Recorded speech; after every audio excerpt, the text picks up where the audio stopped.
우리 이웃이 아직도 이렇게 다른 집에 찾아갔거나 서재를 구경하거나 예. 혹은 책방을 가거나 예. 뭐 이럴 적에 책이 탐난다는 생각을 해요? 그럼요.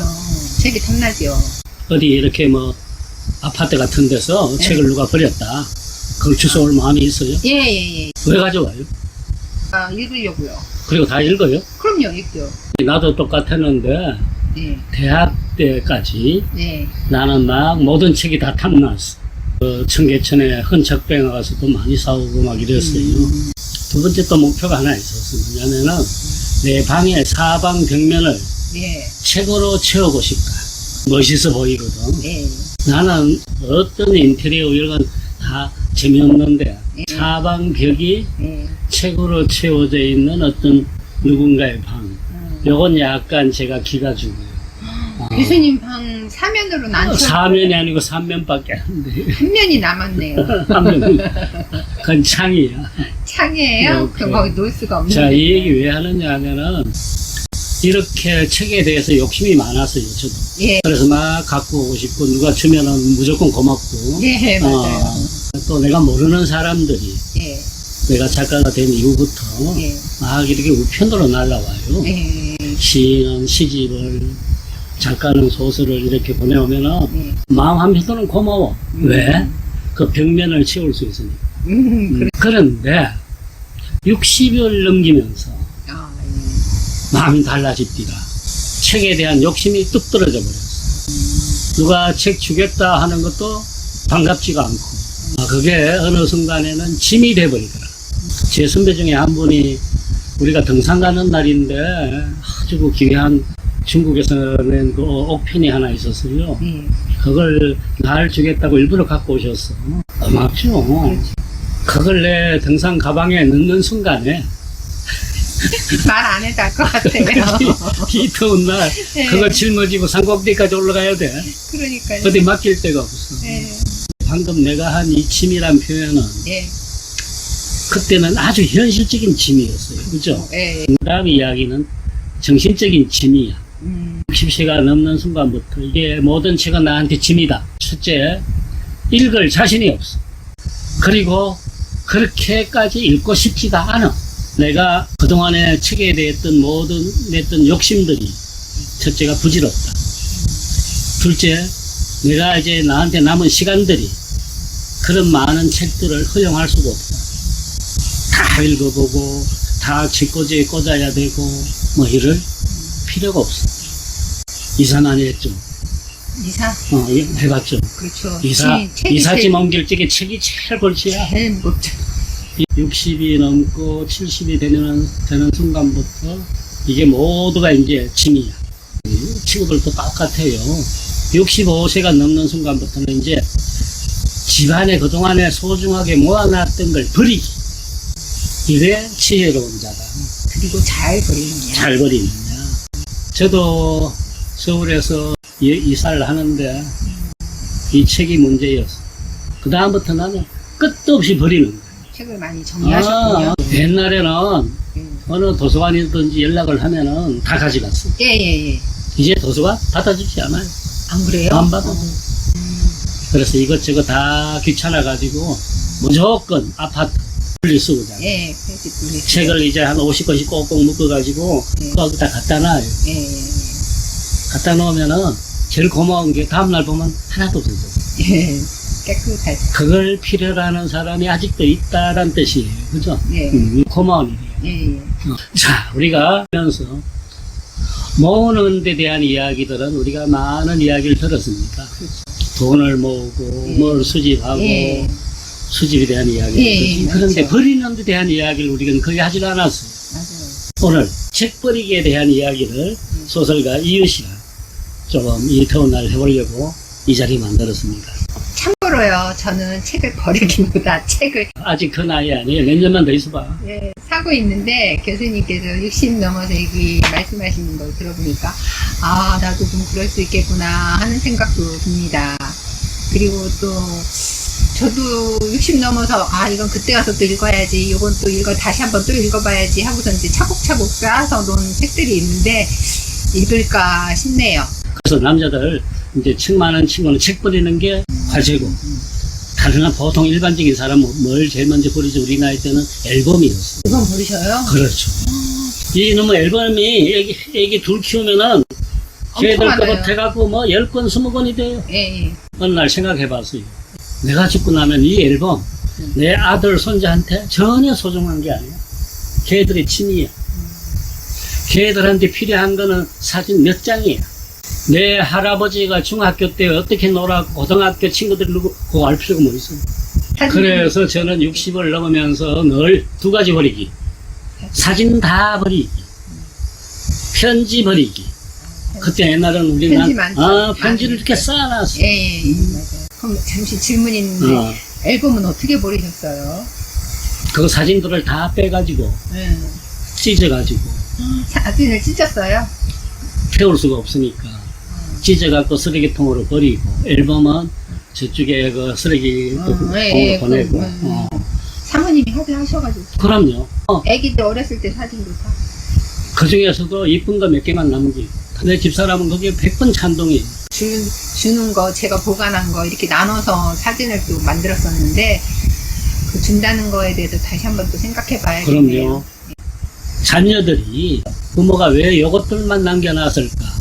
요건 나한테도 소중하구나 하는 걸 일치가 돼야 돼. 그래서 늘 물어봐요. 책도 지금도 또 계속 버릴 책들이 많아.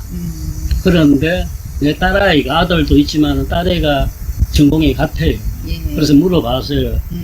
이 부분들 내가 대강 또 버릴까 그랬더니 놔두라 그래요. 허락을 받았어.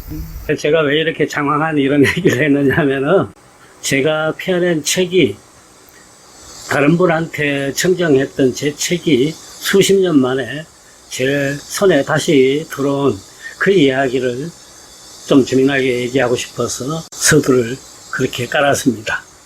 먼저 이 책이죠. 예, 이 책입니다. 잠시 머무는 땅이라고 저의 첫 번째 창작집입니다. 소설가들이 단편들만 모은 책들을 보통 단편집이라 안 그러고 창작집이라 그럽니다. 이전 시대까지만 하더라도 한 작가한테서 가장 중요한 건 창작집이었어요. 어떤 단편들을 어디에 발표해갖고 어떻게 책으로 묶었느냐, 그게 바로 한 작가의 이력이요 관록이 됐습니다. 그게 첫 번째. 그러니까 1980년에 제가 73년도에 등단을 했고, 그 7년 후에 이 책을 처음 묶어서 세상에 내놨습니다. 그 당시에는 책들이 무조건 잘 팔리던 시절이라서 이 책만 해도 5,000부나 팔리고 그랬어요. 책을 자꾸 버리다 보니까 책꽂이에서 어느 날 문득 내가 필요한 내 책을 찾는데 내 책이 없어요. 이빨 빠진 것처럼. 한 50년 가까이 작가 생활 하다 보니까 저도 이것저것 뭐 해서 한 50권 가까운 책을 냈습니다. 책꽂이에 칸이 따로 돼 있는데, 그렇죠.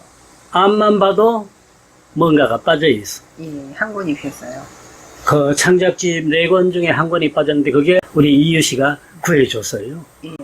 그게 바로 식구들의 세월입니다. 85년도인가에 민음사에서 나온 책인데, 그 책이 없어요. 그 얘기를 언젠가 했더니 우리 이유 씨가 그런 건 또 못 참아갖고 인터넷 뒤졌어요. 네, 뒤졌어요. 그런 사이트가 따로 있어요. 중고책들 파는 데가. 개인도 팔고 하는 그런 사이트가 따로 있어요. 저도 그 사이트를 뒤져봐, 전 못 찾았어요, 내 책을. 근데 이유 씨가 찾아내갖고 어느 날 떡 사가지고 저한테 갖고 온 거 있죠. 너무 고마운 일이었어요. 그런데 그 과정에서 다른 내 책들을 또 구입을 했죠, 제가.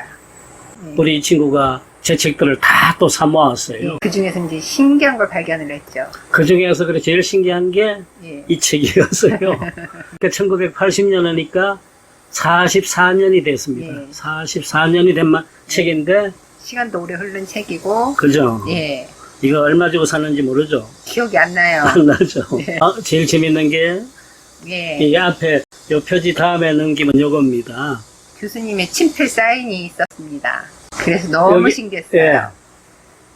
제 젊은 날 사진도 있고, 여기 제 사인이 있습니다. 아무개님 해존 80년 5월 제약 드림이라고 되어 있어요. 예. 제가 이름을 가린 까닭은 지금 살아 계시는 제 선배 문인이기 때문에 얘가 아닐 것 같아서 그럽니다. 예. 제가 이 책을 처음 내고 여러분들한테 책을 인사로 드렸습니다. 소설가 최아무개가 첫 번째 창작집 이런 거 냈습니다. 한번 관심 갖고 봐주십시오라는 그런 뜻이었어요. 따뜻한 마음으로 보내드렸군요. 이분 정도 지금 살아 계시고 문단 활동도 참 많이 하신 분이고 이러기 때문에 아마 지금도 하루에 5권, 6권 책들이 배달될 거예요. 그러니 그걸 관리하기가 힘들어서 계속 이제 내다 버렸겠죠. 버린 책 중에 하나입니다. 그걸 또 누군가가 헌책방에서 구분을 해가지고 예. 그걸 이건 팔릴 수도 있겠다 싶어서 사이트로 올렸고 그렇죠. 이유씨가 그걸 찾아내 갖고 예. 저한테까지 예. 보여준 그런 인연 깊은 책입니다. 인연을 이야기하는 책입니다. 이제 이렇게 버리게 됐는데 그럼 책을 어떻게 버려야 잘 버렸다고 할 수 있을까요? 그죠? 예. 이런 사건이 우리 문단에 여러 번 있었습니다. 예. 그래서 술자리에서 화제도 많이 됐고 많이 씹었어요. 예를 들면은 책 제일 많이 받는 분은 누구냐 하면은요, 큰 신문사의 문학부 기자들입니다. 예. 출판 담당, 문학 담당 기자들인데 이 친구들은 아마 하루에 20권 이상 책들이 자기 쌓이겠군요. 책상 옆에 쌓일 거예요. 예. 다 거기 누구누구 기자님 해존하고 예. 작가 시인의 이름이 적혀진 책들입니다. 그 친구들이 그거 뒤져보겠어요. 보낸 사람은 내가 신간을 냈으니까 한 줄이라도 기사해달라고 보냈는데 그렇죠. 이 친구들은 지가 뭐 짚어놓은 책 아니면 그들 뜻도 안 봐요. 그렇군요. 그러면은 내다 버리더라도 좋은데 버리든가 A급 버리면 좋은데 지금 얘기하고자 하는 그 뭐 기자는 예. 그렇게 모인 책 수천 권을 그런 식으로 헌책방에 내버렸어요. 본인들 이름이 자기 이름도 있는데 네. 그러니까. 그래가지고 얼마나 우리가 그 여기자였는데 씹었는지 몰라요. 예. 버릴 수밖에 없어요. 저도 마찬가지입니다. 책들이 저한테도 모르는 분들이 많이 보내와요. 저는 그래도 A껏 앞에 저자 서문은 읽어보고 예.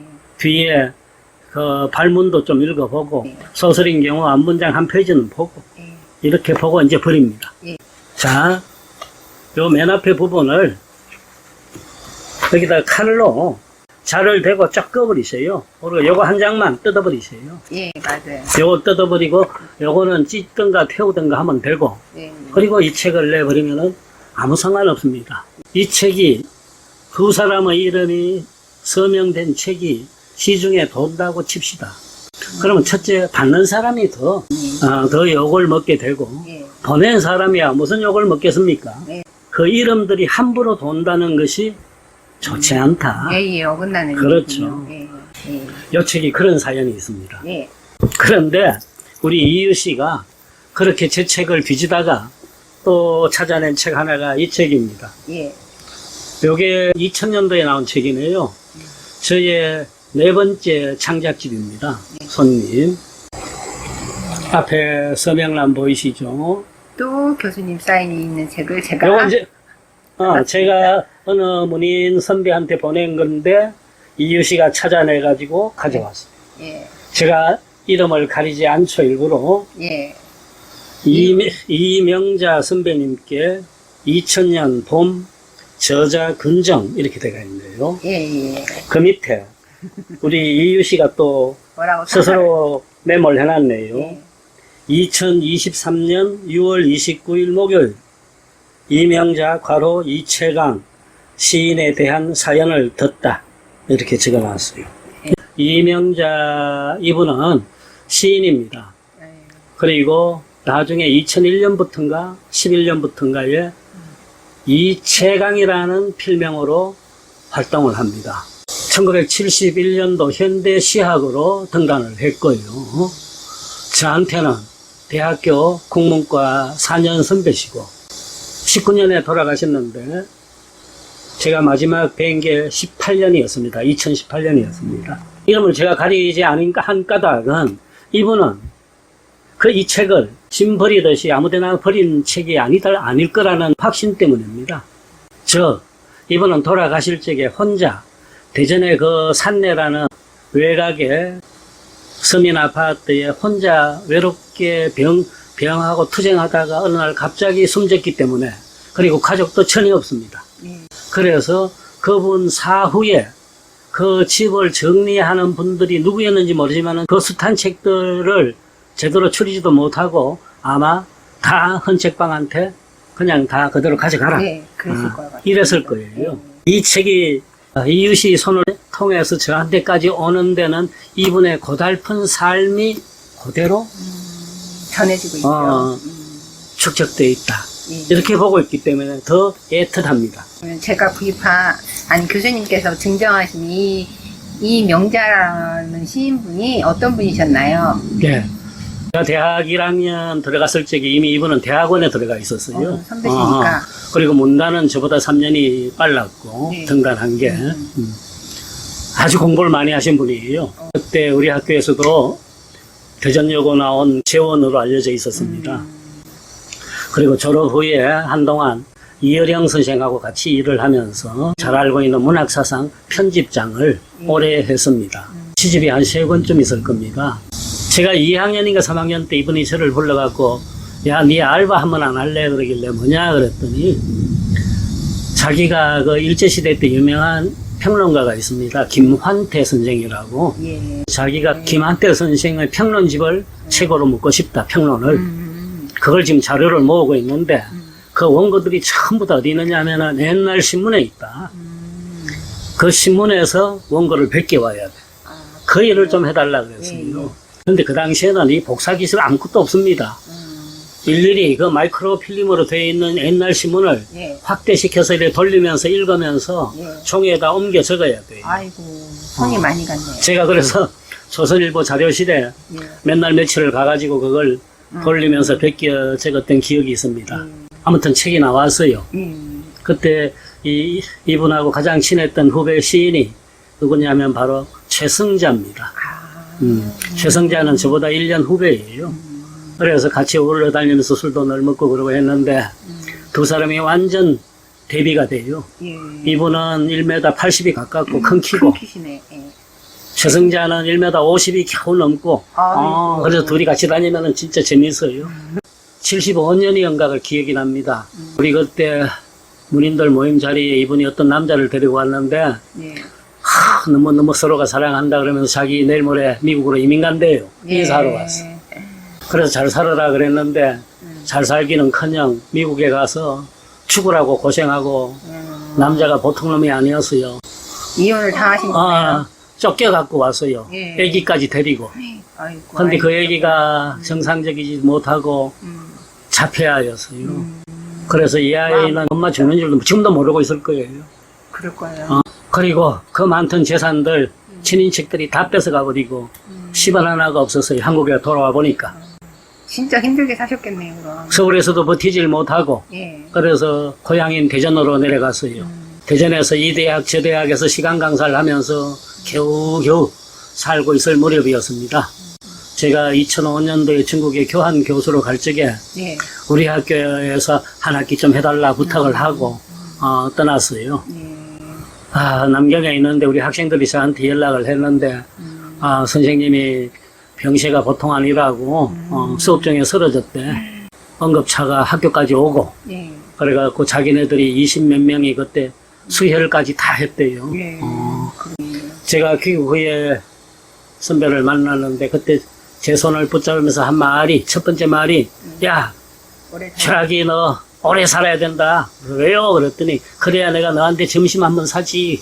그랬던 그 말이 기억이 납니다. 한번 그 집을 찾아갔다가 그 전에 최성자하고 같이 제 학교 연구실에도 온 적이 있어요. 이분이 돌아가시는 것도 제가 몰랐습니다. 뒤늦게 2달 후인가에 기사 보고 알았어요. 그러셨구나. 그 경황 속에 이 책들이 다 흩어지고 해서 여기까지 오게 됐습니다. 그렇게 해서 용케도 이웃이 손에 맞아요. 들어갔게 되네요. 느낌이 어때요? 이 책 보면. 그래서 전 정말 사연이 깊은, 처음에는 교수님 상함을 보고는 놀랐어요. 그래서 교수님께서 어떤 분에게 이 책을 선물하셨을까 하고, 그랬더니 이제 교수님께 가서 여쭤봤더니 그런 깊은 사연 내용을 듣고 나니까 이명재 선생님이 왠지 딱하신 것 같기도 하고 좀 안타깝고 아프고 그런 마음이 들어가지고 저도 이분의 시집을 또 구입을 해서 또 읽어보기도 했습니다. 예, 이명자, 이채강. 예. 그리고 이분의 그 우리 문학사에서 아주 중요한 한 대담이 있습니다. 뭐냐 하면은 그 이여령 선생하고 예. 이 이명자 선생이 둘이서 대담 형식으로 예. 삼국유사에 나오는 단군 신화를 어떻게 현대문학의 원형연구에, 원형비평연구에 운영할까를 예. 장시간에 걸쳐서 여러 날에 거의 책으로 나왔습니다. 중요한 대담을 하는 부분들이 있습니다. 그것은 현대 우리나라의 그 신화비평, 원형비평에서 한 텍스트가 되고 있습니다. 그 정도로 대단히 학구적이었던 시인입니다. 예, 앞으로 저도 이제 60이 넘으면 차분하게 정리할 시간을 좀 가져야겠어요. 오늘은 버리기에 대한 이야기였습니다.